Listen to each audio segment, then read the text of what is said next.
ଜାଗର ଯାତ୍ରା ଓ ମହାଶିବରାତ୍ରି ପାଇଁ ପାସନକର ଶୈବପୀଠ ଝଲସୁଛି।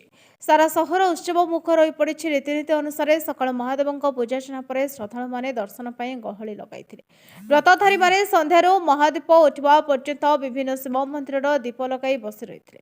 ବିଭିନ୍ନ ମନ୍ଦିରରେ ଭଜନ ସନ୍ଧ୍ୟା, ନାମ ସଂକୀର୍ତ୍ତନ, ପ୍ରବଚନ ଆଦି ଅନୁଷ୍ଠିତ ହୋଇଥିଲା। ଚାନ୍ଦମା, ଚନ୍ଦନେଶ୍ୱର, ନହକାର, ଅଭୟେଶ୍ୱର, ଭଟିଆର, ଧବଳେଶ୍ୱର, ନଟପଡ଼ାର ନୀଳକଣ୍ଠେଶ୍ୱର, ଦଳାର ରାମେଶ୍ୱର, ନୂଆ ମାର୍କେଟ, ଓଁକାର, ଖଣ୍ଡାତା, ବୀରମଣିପୁର, ସ୍ୱପ୍ନେଶ୍ୱର, ଜୁଡ଼ାବରର ବଗେଇ ମହାଦେବ, କହ୍ନେଇପୁର ଚନ୍ଦ୍ରଶେଖର, ଉମାପଦା ରାମେଶ୍ୱର, ପ୍ରିୟଦର୍ଶିନୀ ରୋଡର ସିଦ୍ଧେଶ୍ୱର, ଗାୟତ୍ରୀ ବିହାର ରାମେଶ୍ୱର, ଫେରକ୍ରମର ପରମେଶ୍ୱର, ସାପଗଡ଼ର ଅର୍ଣ୍ଣେଶ୍ୱର, ଧବଳଗିରିର ଚନ୍ଦ୍ରଶେଖର, ଟିଟିଏସ୍ କଲୋନୀ ଓମ୍ ମନ୍ଦିର, ଜୋରଦାର ରାମେଶ୍ୱର, ଶ୍ୟାମେଶ୍ୱର ସମେତ ସହରର ଥିବା ପ୍ରତ୍ୟେକ ମନ୍ଦିରର ସକାଳୁ ମହାଦୀପ ଉଠିବା ପର୍ଯ୍ୟନ୍ତ ଶ୍ରଦ୍ଧାଳୁଙ୍କ ଗହଳି ଲାଗି ରହିଥିଲା। ବହୁ ଜନସମାଗମ ପାଇଁ ବିଭିନ୍ନ ମନ୍ଦିର ନିକଟରେ ପୋଲିସ ମୁତୟନ କରାଯାଇଥିଲା।